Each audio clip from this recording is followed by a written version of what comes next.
Hi friends, అందరికీ happy Ugadi. ఈ సంవత్సరం అందరికీ మంచిగా ఆయుర ఆరోగ్యాలతో అనుకున్నవన్నీ నెరవేరాలని కోరుకుంటున్నాను. సో ఇప్పుడు వచ్చేసి మన వీడియోలోకి వెళ్ళిపోదాం. ఇప్పుడు చిన్న సీరియల్ అప్కమింగ్ ఎపిసోడ్లో ఏం జరగబోతుందో చూద్దాం.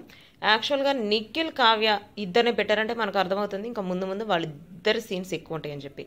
యాక్చువల్గా బాలరాజుతో మ్యారేజ్ అవుతుంది కావ్యకి, బట్ ఇప్పుడు ఇంకొక క్యారెక్టర్గా నిఖిల్ని తీసుకొచ్చారు. అంటే బాలరాజ్తో కొంచెం ఇంకా ముందు ముందు తనకి కొంచెం డిఫరెంట్గా మారబోతుంది క్యారెక్టర్. ఇంకొకటి వచ్చేసి ఇప్పుడు నిఖిల్ కావ్య వచ్చేసి ఇద్దరికి సీన్స్ ఎక్కువ కొంచెం దగ్గర అవ్వబోతున్నారు. ఎట్లా అంటే ఇప్పుడు కావ్య అసలు కనుక్కోవడానికి ట్రై చేస్తాడు అనమాట. ఇప్పుడు కావ్య 24 hours కావేరిని ఉషా కాదు కావేరి అని నిరూపిస్తానంటాడు కదా.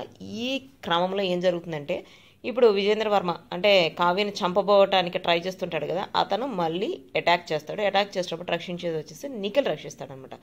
నిఖిల్ రక్షిస్తే తను ఇంకా అంటే ఏదో జరుగుతోంది, కావేరి చుట్టూ ఏదో జరుగుతోంది, అంటే తను ఈ హత్య చెయ్యలేదు, ఏదో అసలు నిజమేంటో కనిపెట్టాలని చెప్పి ఇంకా దాని చుట్టూ ఇన్వెస్టిగేషన్ చేయడానికి ట్రై చేస్తాడు. ఇట్లా ఇన్వెస్టిగేషన్ చేసే టైంలో తనకు మనకు తెలుస్తుంది కావ్య కాదు హత్య చేసింది, అంటే కావేరి కాదు హత్య చేసింది, ఎవరైతే చనిపోయారో ఆమె భర్తే తన్ని హత్య చేశాడు. అప్పుడు కావేరి భర్త వచ్చేసి ఇప్పుడు చనిపోయిన అతని భర్త అంటే విజేంద్ర వర్మ ఫ్రెండ్ అనమాట. సో ఫ్రెండ్ అవటం వల్ల తనకి డబ్బు ఆశ చూపించి అట్లా వైఫే హత్య చేయించిందని చెప్పి ఇప్పుడు జైల్లో పెట్టిస్తారు అనమాట. సో అదంతా అర్థమవుతుంది. అదంతా అర్థమైన తర్వాత ఇంకా ముందు ముందు ఎపిసోడ్స్ అయితే చాలా ఇంట్రెస్టింగ్ గా ఉంటుంది అనమాట. ఎందుకంటే ఇప్పుడు కావేరి చుట్టూ తిరిగి ఎట్లా అయినా కనిపెట్టాలి, అంటే ఉషానే కావేరిగా నటిస్తుందని చెప్పి నిరూపించాలని చెప్పి చూస్తున్నారు కదా. తర్వాత అయితే ఇంకా డిఫరెంట్ గా మారబోతుంది అనమాట. సో అస్సలు మిస్ అవ్వద్దు.